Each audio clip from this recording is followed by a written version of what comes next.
You're listening to the Heroes Power Hour presented by BlizzPro.com. Your hosts, Balrog fan Zexorus and DJ Tyrant.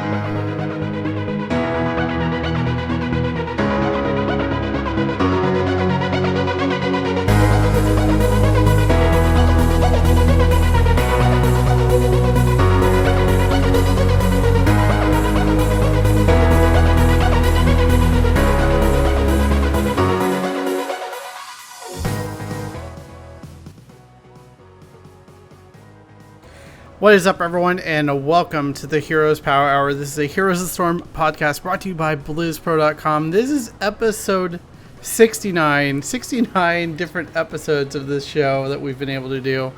Can't believe we've been able to keep this going for so long. This is incredible, I feel like. With me, as always, is Balrog fan. It's going to be the two of us. Very intimate night here for us on the Power Hour. Yeah, just me and you, Jimmy. We came into the show together, and we're doing episode 69, just me and you, so it's pretty good. We'll let everyone's mind wander there, but... I wasn't even trying to do that. Yeah, I know. I think it's a requirement when you have a episode with that number in it, but whatever. Yeah. Okay. But yeah, a whole lot of stuff to talk about this week on the Power Hour in the world of Heroes of the Storm. I think the biggest news, let's talk about real quickly, though, before we get to the big news. How was your week in Heroes? Pretty excellent. We played a lot. We did quite a few matches on Tuesday, obviously. And then Wednesday and Thursday, we played some more, too. I've just been really enjoying where this meta's been at, and getting a chance to play more often is always a good thing. Yeah, most definitely. And I haven't been able to play as much as I would like because I was gone pretty much all this weekend. Friday, Saturday, and Sunday, literally, I was only at my place to sleep. That was it. We'll talk more about where I was in just a minute as we go into the esports stuff. But I did play last night a little bit. I played with our good friend TBK of Lords of the Storm. And I played it on Li Ming, and I had some just like really crazy plays, and that always feels good. Like there were two. It was on Black Hearts, and two members of the enemy team were flanking on TBK, and I just rotated down. They were really low health, and I caught both of them with an orb, and they both blew up. It's just one of those moments in the game that was super, super satisfying. Yeah, there's nothing better than smashing somebody with a leaping orb. I mean, it's so devastating. Yeah. Oh, this actually leads me to a point that Dreadnought was talking about after the show for the Heroes Fall Regional Championship.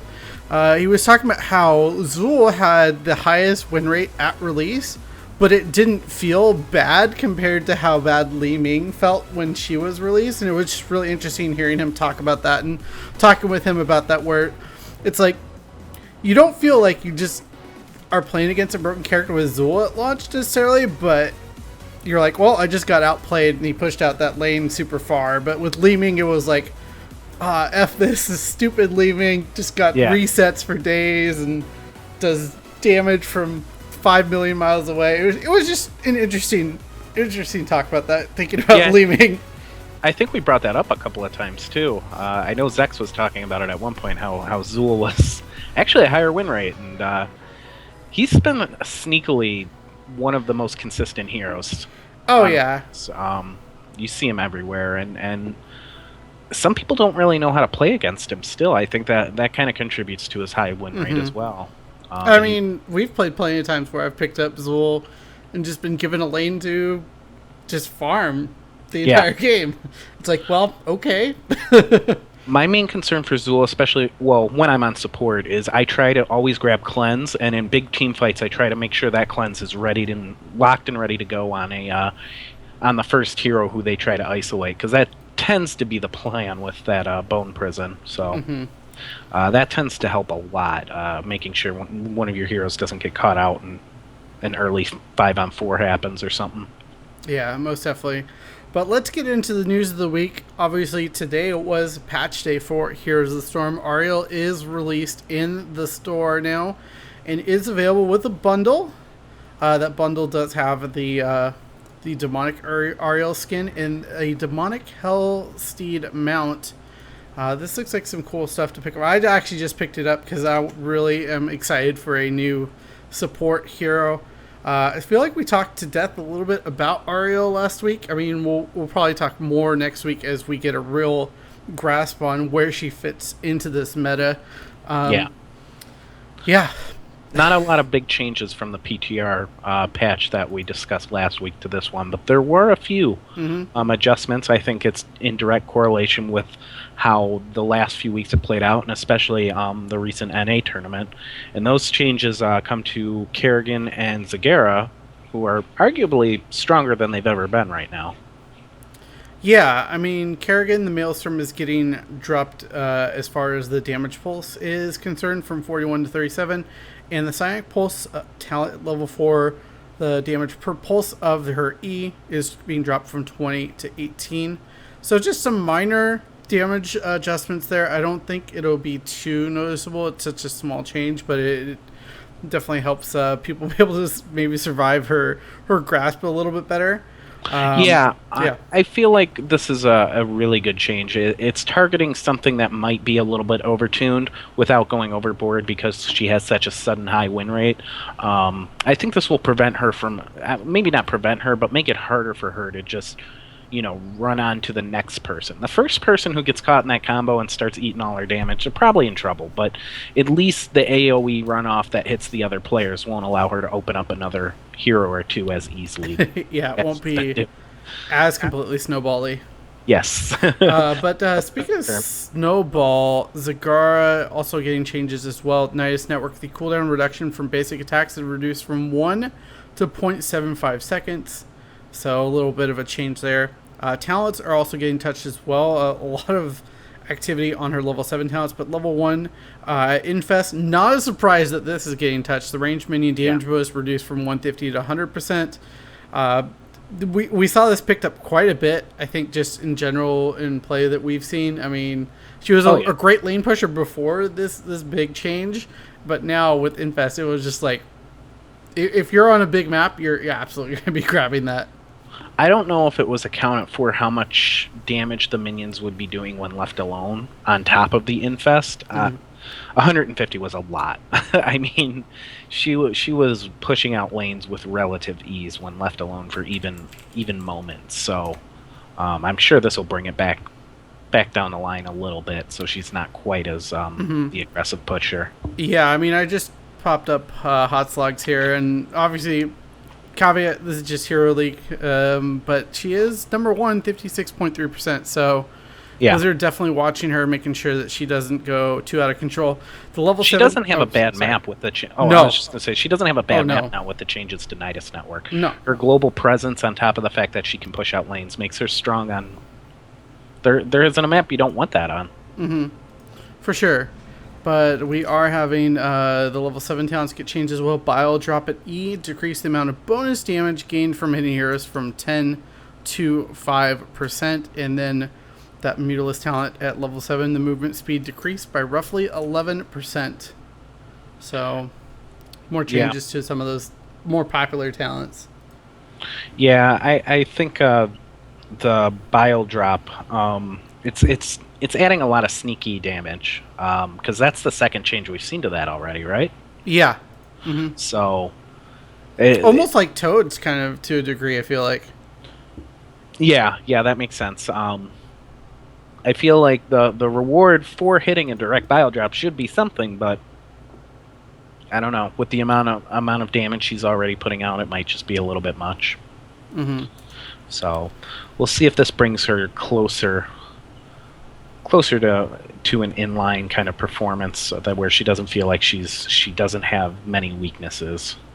Yeah, most definitely.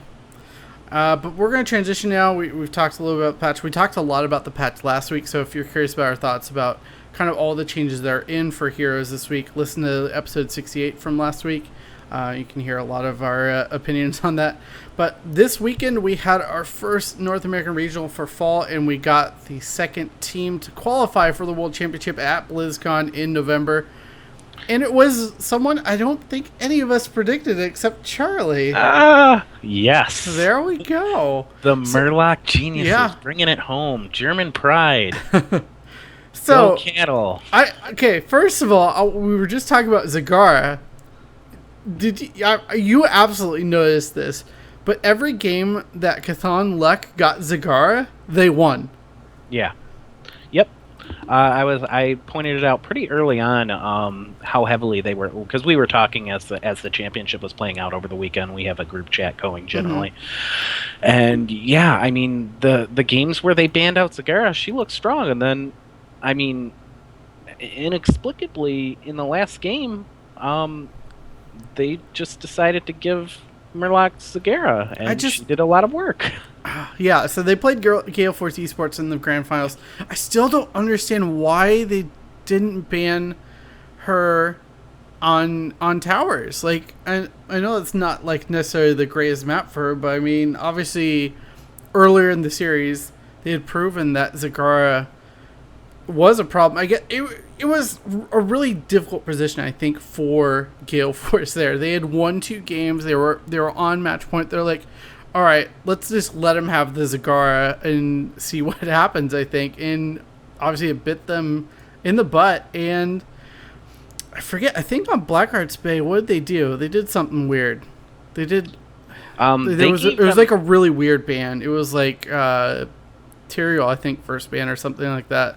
Yeah, because they had been using Tyrael quite a bit too, but they gave them Zool and Zagara, I believe. Yeah, if you look at this last game, it was for Murloc Geniuses, it was Zagara, Zool, Li Ming, Rhaegar, and Muradin, while Gale Force was running Falstad, Uther, Skeleton King, Leorc, Tassadar, and Tracer. And I think the plan there was, I'm guessing, they thought Tracer could clean up a lot of messes or put pressure on Zagara and push her out, but that ended up not being the case. Tracer was stuck trying to clear waves way too often because they couldn't deal with the shove back. I think they overestimated how many team fights they would be really getting in. And once Murloc Geniuses took control of the map, they had coin control pretty much throughout. They had some great pickoffs, good invades. They played really well. And I mean, I knew nothing. I was just picking teams, but I was glad to hear that they had basically come out of nowhere because it was exciting for me to watch. I was getting really into it. Yeah, most definitely. And I don't know. I feel like Murloc didn't impress me totally in the qualifiers, so that's why I was kind of hesitant to really pick them, and it's why I didn't even pick them getting out of the group. But I'm happy to be proven wrong because a lot of these guys have been playing for a long time. And June, apparently he's been a ladder warrior, and that's how Murloc found him. And basically that was his first land, and he just played absolutely incredible on support. Yeah, he had some great moments. Really clutch ancestrals that were a thing of beauty to watch. Yeah, and as well, Murloc getting the first place prize here, $25,000. They get their ticket to BlizzCon. They also actually qualify for PAX West as well, which is where the second North American qualifier is going to happen for fall. And Gale Force as well does qualify for that. So we have a lot to look forward to in this next season. I feel like we're going to see a lot of shakeups in the teams once again. I have to say I was really unimpressed with Denial. I think having 2 players on the team with little to no LAN experience really hurt them in the end. Granted, they did lose twice 2-0 to the eventual winners, Murloc Geniuses, but still, I mean, they just did not look prepared at all for Murloc Geniuses. Yeah, Murloc Geniuses played the maps very well. I think that was something they did better than anyone in the tournament. And a lot of that was Zagara. But they played maps where they would give up the level and experience lead by a half or 3/4 of a bar and take the push lead instead, and then snowball that into a a good team fight around between 9 and 11, and this played out like clockwork for them most of the time. Then they would take that push lead. Once they had advantage on the map, they put a stranglehold on it. It was really hard to get it back from them, and rarely did they give it up, if ever. I think one of the games, Gale Force, had kind of pushed back at one point and taken over. I think that might have been game 2 or game 3. Mm-hmm. So, but yeah, I would be remiss if we didn't talk about Naventic too. I have to say, Zuna looked amazing on Tyrael all week, to the point where they finally lost when Tyrael got banned.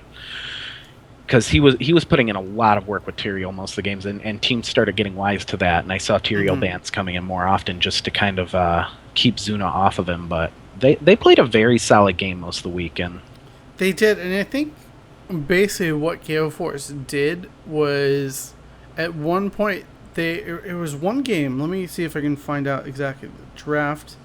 Let's see. Yeah, it was game 2. Yeah, game 2 or game 3 where they had game 3. They had a whole bunch of just divey heroes and went in on Kenma and basically made his life a living nightmare. And they every time he was slightly out of position, they just completely jumped on it and eliminated it. It was that ridiculous. one on Kenma was on Brightwing? Yeah. Okay, yeah. Yeah, Kenma played a strong Brightwing most of the week, too, and I think that's kind of what Gale Force identified there as well. Mm-hmm. They were definitely weaker when Zuna didn't get Tyrael or Brightwing was harassed. Zuna had to play ETC a couple times, and he's still a really good tank, but he was clearly played much better with the Tyrael style. He's much better with the more aggressive style of heroes, so it's not really a surprise that was the case. The other surprise, I think, for a lot of people was Vox Nihili making it out of their group, not just out of their group, but in first place, where they 2-0'd Gale Force Esports. Yeah. I didn't even get to see those games, but they were apparently really, really good for Vox, and really happy to see them get this far. And they ended up losing to Murloc Geniuses 3-0, but they got in that 3rd, 4th place spot, so it means they get $15,000, and they're looking strong to qualify for the next regional. Yeah, there was nothing wrong with the way Vox played. It was just, again, one of those things. I think Murloc Geniuses had it figured out all weekend, and they were onto something in this meta that I don't know if the other teams hadn't practiced for or what, but they made really good teams look dominant or look inept against them, and even against Gale Force, definitely the more experienced team as far as like a cohesive unit goes.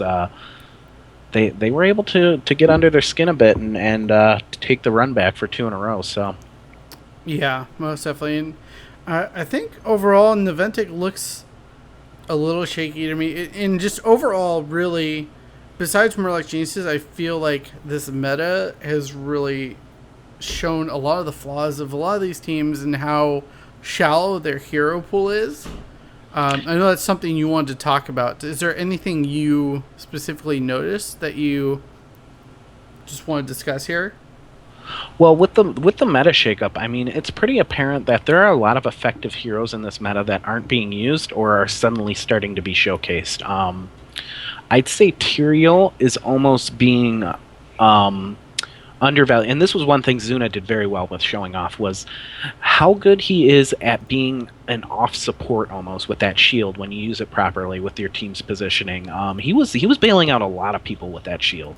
A lot of bad engagements or disengages were saved from Tyrael's shield, while Brightwing's heals were off cycle or Rhaegar's healings were on cooldown or whatever. Another hero we saw quite a bit of was Lunara. I won't say quite a bit of, but in the spots where she was picked, she looked really strong. And I know she's not like someone who's super undervalued, but I feel like she's someone we never talk about. We never go, oh, that sick Lunara play. But there were quite a few big moments for Lunara in this tournament. Yeah, for sure. She's definitely in kind of a weird spot where she's good on certain maps and compositions. But she's super flexible too. This is actually something I was talking with Gilly about. Um, and we were talking about just how she can take Giant Killer against these double warrior comps that seem to be kind of prevailing in this meta right now. And it's just something that teams need to be flexible with and be able to use here. And I think the other thing, as far as the meta goes, that surprised me is how much Garden of Terror we saw. Yeah. I feel like we saw significantly more than we should have. Well, I think it's one of those maps where you can play it a little off or not perfectly in the beginning, and it still comes down to that big final push. Basically, if you're winning in the end game, you probably win the game. And a lot of those maps, a lot of the times, those matches were decided in the last couple of minutes. Nobody likes a slow, boring map. Twitch chat certainly didn't during the tournament with all the Garden of Terror jokes, but I actually enjoyed that kind of dynamic in a map. But that's just my own personal preference. Going to the supports, though, what do you think about the support meta? I think we need to highlight really quickly that on Towers of Doom in that grand final, Murlocs took the Lily there, which I don't think anyone was expecting. So it was double support with Lily and in Uther. That was such a weird pick. I was sitting there in the crowd and I was just like asking everyone around me, I'm like, what is this pick?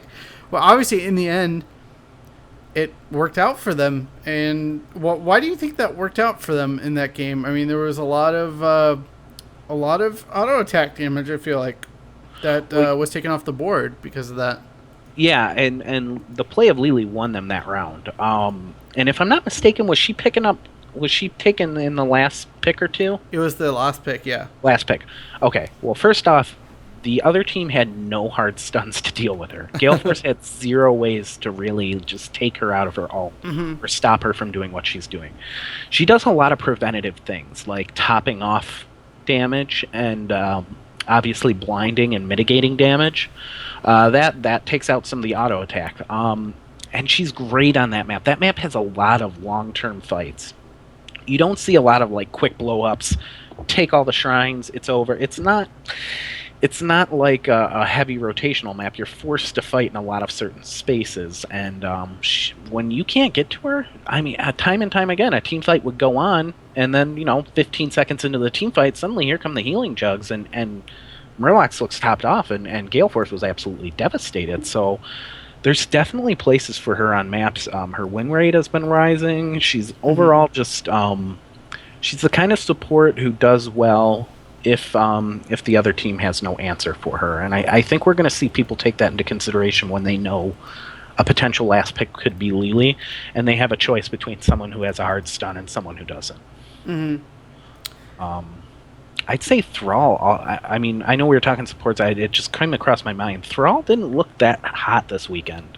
Yeah, I think teams are really understanding how to play against him and baiting out bad sunders. I mean, there's so much that rides on a sundering. I feel like that it's just so hard to capitalize off a bad sunder. It's almost to the degree of Gus like Falstad has. It's just like, I don't know, people notice when a Thrall is not in the team fight, and you go, okay, the Thrall's obviously flanking, so move out of it. And anytime a Sunder does come through, it doesn't seem to just do much. And Falstad was really, really highly picked, actually 100% popularity, either banned or picked.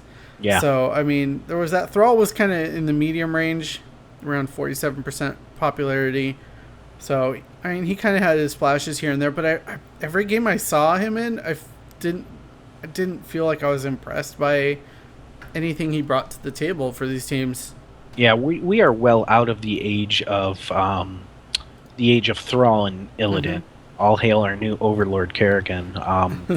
It's very, very telling to how much the meta has changed when those kind of heroes, they receive some significant nerfs, and a lot of other heroes are brought out. The meta picks change a bit, and they just don't look as strong as they did, even 3 months ago.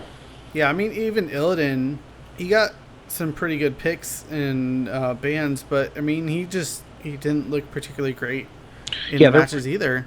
yeah, there weren't any big moments where you're like, oh yeah, Illidan really got that play done. I mean, there might have been here and there, but they weren't as memorable as how strong Kerrigan looked when she was allowed to get through, or the impact a Falstad had, how good Tyrael looked this weekend, how strong Zool always is, things like that. They were really telling. Also, we're seeing a lot of Tychus now, which just warms my heart. Yeah, and I think that lends itself a lot to this double warrior meta you're seeing. And Yeah. I'm starting to wonder if we're going to see so much double warrior, are we going to see Tassadar really drop off in popularity? Because you're not going to want to give up that fourth or fifth slot to a half support. You're going to want to have a full support like a Rhaegar, an Uther, or Brightwing, or even a Kharazim for that matter. And Tassadar taking up that slot when you really need the damage is really going to be, I think, telling in the next couple of weeks and months as this meta evolves and kind of settles down a little bit. Yeah, and the double support, double warrior, it's pretty much a story as old as time. And a lot of the times you see Tassadar picked on those maps where you need that little bit of extra shielding to get through those setups. You're worried about someone getting blown up or things like that. So Tassadar will stay around in the sense that he's good to counter the double warrior like a lot of heroes, but he might not see as much overall play. Mm-hmm. But yeah, in the end, Murloc Geniuses taking first place, Gale Force second, Naventic and Fox and Hilly third and fourth. Yeah. And very interesting meta. I feel like it was really interesting to watch the picks and bans throughout the tournament, and made for really exciting games. Greymane is still here to stay, and we did see a little bit of Gul'dan as well, which was interesting. Yeah. He didn't look particularly strong, but it was nice to see teams trying him out. Yeah, it was nice to see him playing well, and I want to really quickly give a huge shout out to Krohn and his insane Tracer play this weekend. I mean, he showed that hero is definitely has her spots for sure, and in the hands of a really talented player is a freaking nightmare. Definitely, Tracer's skill cap is very high, and as it should be. But yeah, when she's on point, she's very hard to deal with. There were quite a few moments where the escapes were real for Tracer. Yeah, it was the crowd every time Tracer would go in and start getting low, everyone would freak out, and then obviously recall out and survive. Yeah, for some reason. With like 7 health. Yeah, it was silly. But yeah, congrats to Murloc Geniuses for qualifying for BlizzCon, and I think surprising most of the competitive hero scene with taking the whole tournament. I don't think, and many people really suspected them to win the whole thing. And the powerhouses of Naventic and Gale Force get knocked down a peg. Yeah, it should be nice. It should be cool to see moving forward if they're able to make any noise in the in the Worlds format, because we've been a bit stagnant in NA for now, and I feel like the way Murloc Genius played this was a bit of a shakeup, and we'll see if that kind of style plays well in the world scene. Yeah, I mean, the only thing I worry about as far as North American heroes is the lack of depth in the hero pool, I feel like, compared to other regions. But that's something that can just be worked on with practice. So that is something that all these teams can bring up to the table. So hopefully we'll see brings up a great point in chat, too. He said Murloc Geniuses was ready for Tracer. Tracer didn't do very well against them. And that was especially on display in the last match. Yeah. Oh, they yeah. were relying on that Tracer pick so much, and like I kind of said earlier, it was about the push out that Murloc Genius is committed to on most maps, where they said we'll give you a little bit of experience, but we're going to take the lanes, and we'll leverage that later on in the game. Mm-hmm. For sure. So that is the North American Championship, and we'll be transitioning now to some really cool news out of Blizzard. Woo. Did you want to talk about this? Some people got suspended in the game for a very obnoxious reason, and we're happy to see them go. Yes. There was a Blizz post by Spirian, our lovely, wonderful community manager, and it said, "We've just issued a round of account suspensions for players who are frequently reported for AFK/non-participation or intentionally dying during matches." The initial wave of suspensions was targeted at a handful of users who have received an extraordinary numbers of reports over the past 30 days and whose in-game performance data clearly indicates a consistent lack of contribution in their matches. While only a few players have been suspended in each region this time, we anticipate that the number of counts suspended, or in extreme cases banned, will increase with future waves as we continue to refine and improve our processes. Woo! That's wonderful to hear, honestly. Yeah, I know this has been a problem throughout all of Heroes, and being able to just Blizzard saying that they're doing something about it is always nice. Yeah, even one person can ruin the experience of 9, and when it's clearly the intention of the player to do that, they don't belong in this game. This is a 10-man game, and I don't have fun stomping on people who have an AFK or two. That's not something I go, yay, that was fun. It always feels bad because I know what it's like to be on the side of it too, so yeah, it really just is not fun to deal with. So it does look like, yeah, Blizzard does look at those reports that you put in, so keep doing that. Yeah, he had actually followed up with a few questions too. With Synthetic, a member named Synthetic asked Spirian, "How do you separate bad players that can't help dying from good ones that die on purpose? I used to play non-stop, but I couldn't always tell if it was their motive."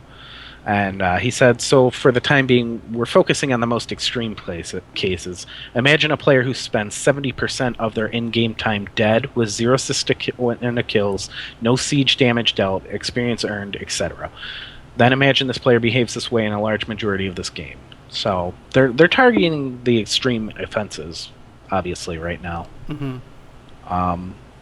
And then somebody asked about the AFK non-participation reporting will be more widely misused than abusive chat, no small feat. There are many examples, but an easy one to demonstrate is avoiding an objective at level 9 against a level 10 team. I don't have the data, but I've been reported over 100 times for that alone. I hope your systems are up for the task that this will end up just being another way for players to exact revenge on one another. And Spirian responded to that by saying, "Your example is a good one of players who might misuse reporting options because they disagree with the way you're playing the game. But it sounds like you're actively playing the game and their AFK NP reports wouldn't result in any action against your account. You may avoid a tribute fight at level 9 because it's not the right play at the moment, but you're probably also earning experience for your team, contributing team fights, dealing damage, healing, etc." So the takeaway there is, don't let people bully you into thinking you're going to get your account banned. If you're playing the game and at least trying, you're playing the game the right way. There may be a difference of opinions and strategy or what you should be doing during that map, but as long as you're actively trying and playing the game, these bans aren't for you. Yeah, and it's really good to see Blizzard be so open about this. And yeah, I mean, it's kind of self-explanatory. I don't have too much to add. Just thank you, Blizzard. Yeah, continuing on. Did you want to do your focus segment here? Yeah, we can do that. It kind of segues out of that too. I just wanted to take some time and maybe talk about the things that Blizzard does right. We spend a lot of times going, "Blizzard, please, what was Blizzard thinking? What is this hero?" Things like that. You see a lot more negativity, and that's the nature of being online and interacting with other people these days, it seems. Not everyone acts that way, but it definitely, people like to talk about the negatives more than the positives. But Blizzard does a lot of things very well, and going back to the thing we were just talking about with the AFK banners, they really hit the cheaters hard, and they're transparent about it as well. If somebody goes, "Why did I get banned?" they're not afraid to post that log of the things they've said. Yeah, they'll censor it so that the bad words aren't there on display, but you definitely get a good sense of what they were saying and how they were acting, and they don't have much of a leg to stand on, and it's very comforting to know that the kind of games that you like to play is managed by a company who has a zero tolerance policy for cheating. Do you remember the wall hacks, Jimmy? Back when Trace Nova would hide like in walls and whatnot, and the map hacks. I vaguely remember that.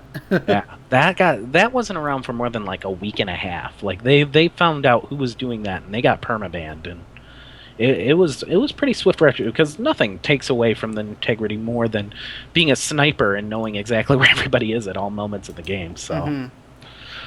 Another great thing they do, which you can talk about here, they're community events. This might not have been for Heroes, but whenever they put on a shindig for one of their games, they do it up and they do it big. I know where you were this weekend. Why don't you go ahead and talk about that, Jimmy?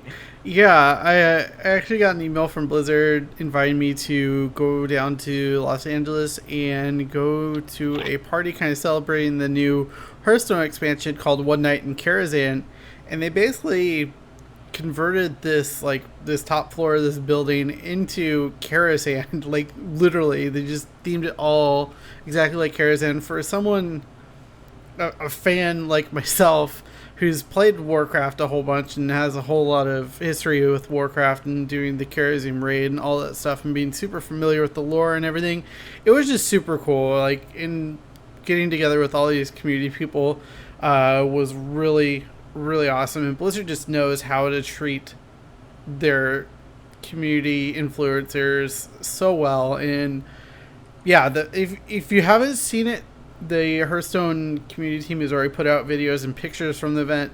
Go check that out. There was actually like live actors playing Romulo and Julianne, and it was over the top. I couldn't believe like how well Blizzard put this on. The only caveat I feel like is I hope they do more public style events. They've kind of shied away from doing that, so it makes it a little bit more exclusive to a degree. But other than that, I think they do a really good job putting on events. I'd love to see them do another event like Vegas last year for Heroes. Yeah, that was really fun. It was open to the public. It was free. But I don't know if the numbers are there for Heroes, unfortunately. That's something for another day that we'll talk about just the viewership of Heroes and what Blizzard can do to right that ship. I think part of the problem, though, for this weekend, I know I'm going off a little bit of a tangent. I think part of the problem, though, with this weekend was the International was on. It's still going on right now, but the International is like the biggest Dota 2 tournament every year, and that's hard to pull eyeballs away from. But yeah. Blizzard does wrong. Community events well. Yeah. Every experience I've seen people having, it always seemed like a good time. And I mean, obviously BlizzCon 2 is kind of the big public one. If you can get tickets, it's the experience if you're a fan of Blizzard games. Excuse me. Another thing they do very well is listening to their players. I think I have a hard time thinking of another company that I guess the people in Dota do it pretty well. But yeah, I mean Blizzard really listens to its fans. They're active on Reddit. They're talking to people. They're taking into considerations the things that they're thinking. They have a good finger on the pulse of how the average player feels when they're playing their game and the things they might really enjoy and the things they don't so much enjoy. And lately they've been really quick to respond to those kind of things in a way that's not detrimental to the gameplay, but it's at least, note it like, hey, we're kind of like for a while it was, we're kind of aware of Tyrael's stale kit or his problems with his play style. We're going to be addressing it soon, little by little. And then there was the mana lowering effects. Then there were some changes in his talents, and suddenly all of a sudden Tyrael's just back and stronger than ever. So yeah, it kind of shows that if you're polite and you're on Twitter, you're on Reddit, whatever you prefer to use, you can probably, it's probably safe to say someone at Blizzard saw it, and it might get brought up in a discussion at some point. My favorite example was how badly rendered, somebody had brought up on Reddit a long time ago, back in the alpha, I believe, how badly rendered the Stars and Stripes Rainer looked. And somebody from Blizzard responded to it and was like, we didn't really notice that as well as you're noticing it. We're going to go ahead and fix that. And then he got an overhaul on his on the way that unit looked looked very polished and everything afterwards, and that was a direct result of someone just saying, "Hey, this could be a little better, guys," and they're like, "Yeah, you're right." No, it's definitely good.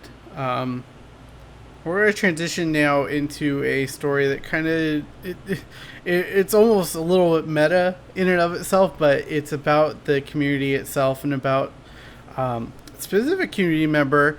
If you're not familiar with him, I'd be surprised, but it's MF Pally time. He made a big old post about there was a play session he was playing on Twitch, and he got really frustrated during Hero League, and it was just like, I am done playing Hero League for the rest of the season. And I think we can all feel that or sympathize with that feeling. Is Hero League can definitely be very trying at times. You're playing with random strangers. You have no idea if they necessarily know how to play the game or play the game like you would like to play. Maybe they play a bit more of aggressive style and you're more of a passive, let's try to PvE and get all the objectives on the map and win that way. It's just interesting. And so because of his kind of explosion on this, I guess a lot of people started kind of calling him out on it a little bit and giving him trouble. But he put out this big post on Reddit, and I'm not going to read the whole thing, but check it out. Just search Pallytime Reddit or something like that. Just detailing a lot of the behind the scenes stuff going on, and this is really, I think, important for people who really like a lot of content creators, but might not realize that or just not really see the full picture, that there's a lot of stuff going on behind the scenes. There's real life still going on. I mean, the worst thing is, I think his father had some health issues, and the worst was, this really hit me the hardest, I feel like, was I mean, we don't really need to get too hard into the personal issues. If people want to, if you want to check it out, because I don't want to air his. He obviously posted it, but I mean, the main takeaway I wanted to really jump in here was a lot of these people, most, if not all of their time with Heroes of the Storm is done in front of an audience. Now, imagine the game you like playing the most is always other people are watching you, especially the very popular ones like MF Pallytime. You're not always at your best 100% of the time when you play games. I know there are moments when I played games where I feel absolutely ashamed of how angry I've gotten or snapped at somebody or whatever. You know, It just happens in the heat of a game sometimes, especially if you're the kind of person who gets emotional while they're playing a video game, or somebody who is very passionate about trying to get that win. And what he did wasn't even that egregious, honestly. Like, him saying Hero League is busted, I hate it, I'm not doing it anymore this season. I mean, come on, we've all been there. Like Jimmy was saying, we've all been there at some point where we've got so frustrated with whatever it is we're doing in a game that you just say, nope, I'm done. And I feel like he was taken to task pretty hard for that. And I just want to point out to people who get on and troll, and I mean, you know, asking trolls not to troll will only make them troll harder. But I think you should always remember that these are actual people behind these microphones and keyboards and mouses, and especially the very popular people who are constantly under the spotlight. You see it. You see Twitch chat. You see people who get on post and respond to people who flame other people. Whatever. It's part of being an online gamer in the spotlight, but I think just the casual reaction, like saying like, "Oh, he was wrong for that," maybe think about it a little bit before you react. Yeah, most of it. I mean, you don't necessarily know the struggles that people are going through behind the scenes, and this is definitely a very clear example of that. And I think for me, and probably you definitely as well, as content creators, this hits a little close to home. Just because it's like the Heroes community is so tightly knit as it is, and this is someone who I've hung out with. Him and his girlfriend, I've spent a decent amount of time with them at events and stuff, and gotten to talk with them and hang out with them. It's just it hurts a little bit to see something like this, and especially just random people online attacking them or attacking Pally for getting frustrated with this game that we all love. Like, it's just very frustrating, but I'm glad that Pally came out and said this. I don't think he needed to necessarily go into such huge detail about what exactly is going on in his life, but I mean, that also opens it up so that people see what exactly is going on. I mean, he's not going for the sympathy card necessarily here, but just he's wanting to show what's going on. Yeah, he's making it very apparent that, hey, I have a human life going on outside of Heroes of the Storm. I don't wake up in the Nexus and fall asleep in it, And that's the thing you said about the tight-knit community thing, too. You're so right. You get to know these people, you play with them, and then you just want to, scream. The NA cast, obviously, Gilly draws a lot of Twitch trolls, and it just... I used to play with her. I've talked to her on more than a few occasions. She's a super great person. She's an amazing hero player. And to see people, just say obnoxious, hateful things. I just want to start going off in chat. But I know that doesn't do anything. So it's one of those things where you just got to kind of deal with it and hope for the best. Hope that people wake up one day and stop creating these situations. Yeah, most definitely. But I think that will wrap up this week's episode of the Heroes Power Hour. Once again, as always, we'll have our game portion coming up. Hopefully we'll have some patrons to come hang out with us, or just viewers. Patrons will always have first priority during these games coming up here right after the live recording. If you haven't had a chance, check out patreon.com/heroespowerhour, where you can help by donating to us and get a couple different little incentives there. The $5 incentive that we just recently added, if you pick that, you get to pick the heroes that we do play during our after show game portion. And just the money just helps us with any hardware issues that come up, helps us reinvest into the show and improve the quality of it and the production. You're never required to be a part of the Patreon at all, but it is something there if you're looking to help support the show further. And yeah, that's it. Make sure to check out heroesofthestorm.blizzpro.com for all your Heroes of the Storm news, needs and builds, and etc. One thing I wanted to throw in, personal plug. I've been doing a lot. I've actually recently taken up the 52 game challenge, where I keep track of the list of games I beat, and I have to beat 52 in a year from the start date. So if you're doing simple math, it's one game a week at least. You can check out my triumphs and tribulations on twitch.tv/BalrogFan. I've been streaming quite a bit lately, and I got through Mega Man 1, 2, and 3 so far. So nice. We'll see what where this takes me. No, that's awesome. I have to try those too, because they're definitely some of my favorites. I love those platformers. Those frustrating they're my platformers. childhood. Yeah. I'm not having fun unless I'm screaming and trying to learn a jump pattern. Exactly. But that's going to be our show for tonight. Thank you, everyone, for coming and checking it out. Thank you to the podcast listeners for supporting us, as well as the YouTube viewers. And we will see you next week for episode 70 of the Heroes Power Hour. Damn.